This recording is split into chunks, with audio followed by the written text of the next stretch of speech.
Shalom. First and foremost, I want to give all praises, honor, and glory to Yahweh, Bahasham, Yahushai, Bahasham, Raka Kodesh. Double honors to the elders and the apostles of Great Millstone, and peace and blessings to the elect. And today we're going to go into the book of Genesis, the 16th chapter. And as we saw in the 15th chapter, right, the Lord made that covenant ultimately with Abraham, right, about establishing his seed and making it a great multitude. Also showing him the vision of them serving captivity in Egypt for a period of 400 years. Now Sarai, Abram's wife, bare him no children, so she was barren. And she had an handmaid, an Egyptian, whose name was Hagar. Now remember, a couple of chapters back, when Abraham went into Egypt, before the Pharaoh knew that Sarai was his wife, the Pharaoh entreated Abram well and gave him men servants and maid servants. Okay, so now you know how they got Hagar.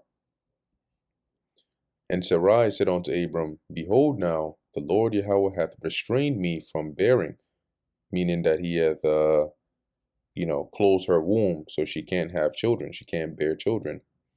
I pray thee, go in unto mine handmaid. So go and, have sexual relations with my handmaid. It may be that I may obtain children by her. And that was a practice in the ancient world as well, which is, and even till today, right? If the woman couldn't have a child, then she would have her husband lay with the handmaid or whatnot to bear a child, and then that would be taken as her child. And that's what Sarah was suggesting here. And Abram hearkened to the voice of Sarah and Sarai. And Sarai, Abram's wife, took Hagar, her maid, the Egyptian, after Abram had dwelt 10 years in the land of Canaan, and gave her to her husband Abram to be his wife. So Abram ends up, laying with Hagar, and this took place 10 years after Abram had settled in the land of Canaan. And he went in onto Hagar, so he popped her, and she conceived. She got pregnant, and when she saw that she had conceived, so when she realized she was now pregnant, her mistress was despised in her eyes. Her mistress being Sarai. Now, when you when you go into the word despised, it means that she made light of her. Like Sarai basically became she didn't show her the due respect or reverence as her mistress, because basically Hagar felt like she was on a level now because she was now able to be pregnant with what would seem like an heir to Abram. Meanwhile, Sarai couldn't, and she was old. So she thought that, she could just basically give her a little attitude and shit. And Sarai said unto Abram, My wrong be upon thee. So this is your fault. I have given my maid into thy bosom, and when she saw that she had conceived, I was despised in her eyes. The Lord judge between me and thee. So may the Lord judge who's right and wrong here. And this is basically a raw female nature, right? Sarai came to Abram with a suggestion and said, Hey, I can't have children, so you go and lay with my handmaid, and she has a child, and then I can take that as my child. He agrees and said, okay. He lays with her. She's now pregnant, and now, because she's given attitude to Sarai, now it's Abram's fault. And now she's trying to, and Abram said, right? But Abram said unto Sarai, Behold, thy maid is in thy hand to do to her as it pleaseth thee. So she's your handmaid, right? You're the one, you have authority over her. So if she's disrespecting you, what does that have to do with me? You got to deal with her accordingly. Can't come out here trying to blame me. I popped her because you told me to. And when Sarai dealt hardly with her, she fled from her face. And dealt hardly meaning she treated her harshly. She probably, hit her, yelled at her. What today you'll say she was very mean to her. to the point where Hagar ran away. Because basically she was I'm gonna teach you a lesson. Who you think you are? Yeah, did you forget that you were made? You a servant? And the angel of the Lord found her by a fountain of water in the wilderness. So the Lord basically sent an angel, probably in a human form, right?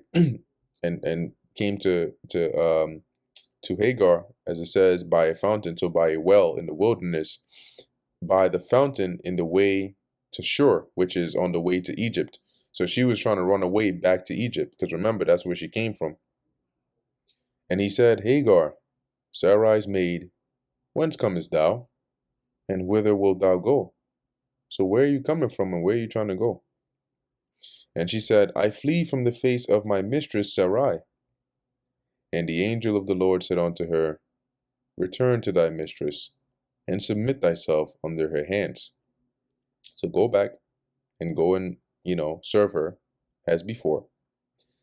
And the angel of the Lord said unto her, I will multiply thy seed exceedingly, that it shall not be numbered for multitude. And he likely encouraged her with those words, right? Because, you're hearing that concerning your child, and you know that everything is going to be good with your child. And the angel of the Lord said unto her, Behold, thou art with child, so you're pregnant, and shall bear a son, and you're going to have a son, and shall call his name Ishmael, because the Lord hath heard thy affliction. And Ishmael in the Hebrew is Yah Shammai Allah, right? And the Yah meaning he, or Yahweh, no, he, and Shammai is to hear, okay, or to listen, and Allah being God. So God has heard you, or he has heard, he has heard of God. Let's see if I can find that here, Ishmael.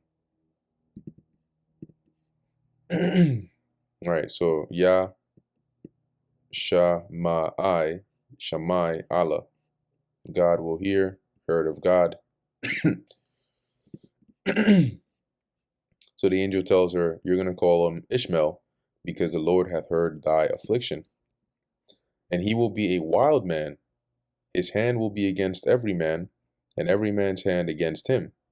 And he shall dwell in the presence of all his brethren. Now, this was describing the characteristics of Ishmael, right? And those that would come of him. And when you go into the word wild, when it says here, he shall be a wild man, the word for wild here is para, or para'ah, which is a wild ass.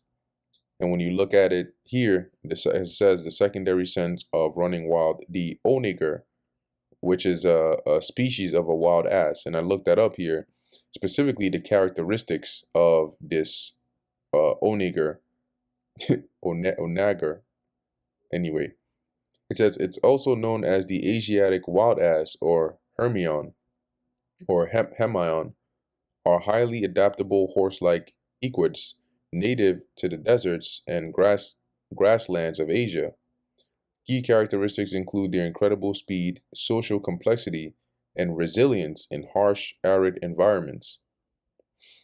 Coming down here to the behavior, it says, I think it was social structure. Let me see. Yeah. Their social organization is flexible and varies by habitat. Females and their young form loose wandering herds, while young males often form bachelor groups, which is interesting how, in process of time, you see that the Ishmaelites were basically, oftentimes merchants or people, in groups that would move from one area to another. It says here, dominant stallions either defend large territories containing food and water sources that females pass through, or they form harem groups with several mares. And they're known for having when you go to those areas in the east, they openly practice that, to have multiple wives or women. Now, when it comes to their temperament, it says here, onagers are notoriously difficult to tame and have an unruly nature. Ancient civilizations were largely unsuccessful in domesticating them, eventually favoring horses and donkeys instead. See, and that is also a characteristic of Ishmaelites. Like, you know, whether on a individual level or on a national level, it's hard to control them, right? They're hard to control. And as it says, having an unruly nature. So they basically refuse to be dominated or made subject. Okay, it's very hard, just like the characteristics of this wild ass. It says the intelligence, they are highly intelligent creatures with an excellent memory, capable of recognizing places and other, let's just call them Asiatic wild asses, they knew up to 25 years prior. Okay. And so you can see why it was based on Ishmaelites in history and today. You can see why the angel mentioned that he would be a wild man, going into the word wild, leading into like the wild ass, and the characteristics of it. And based on those characteristics, it makes sense when it says his hand will be against every man, right? Basically, they will be ready to, you know, to either attack or defend, regardless of who it is, and every man's hand against him. So they would make a lot of foes because of that nature of being hard to control or to hard to dominate or take over. Hence, they're once they make up their mind, they don't hesitate, right? They're quick with it. I saw a video. I saw a video of I think it was an Ishmaelite, but basically they were driving, and there was this camel, right? And it's younger camel walking super slow across the road. So he basically gets out the car, picks up the baby camel, and runs right across into the desert, which triggers the mom to chase him. And then eventually he places it down outside of the street, back in the other side of the desert, so that the mom and the younger camel are now out of the way, right? Obviously he doesn't harm it. And then he gets back in his car and then he drives away. But in any case, as it says, and he shall dwell in the presence of all his brethren. And that's why, as we read, even dealing with the nature or the characteristic of that wild ass, how they dwell in wandering groups. Okay. And so when you go there, you'll see like even a lot of these Ishmaelite nations are in close proximity in the same kind of region, rather than say being just scattered all around the world. And she called the name of the Lord that spake unto her, Thou God seest me.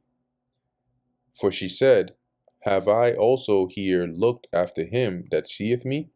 So she basically called called the Most High by the name or the title, Thou God seest me. Because, as she says, basically she has seen the one who sees her, or the one who has regarded her in blessing her, and so on and so forth. Wherefore the well was called Bir Lahai-roi. Bir Lahai-roi. Behold, it is between Kadesh and Bered. And when we look into that name, I think it's well of he who was seen, something like that. Yeah, well of the living one seeing me. All right. So it says here, and Hagar bare Abram a son. So she basically went back home, and in process of time, she bare a son, and Abram called his son's name, which Hagar bare, Ishmael. And Abram was 86 years old, so he was 86 years old when Hagar bare Ishmael to Abram. And that brings us to the end of the book of Genesis, the 16th chapter. Lord willing, that was edifying to the elect. In closing, I want to give all praises, honor, and glory to Yahweh, Bahasham, Yahweh Shai, Bahasham, Recha Kodash. Until next time, Shalom.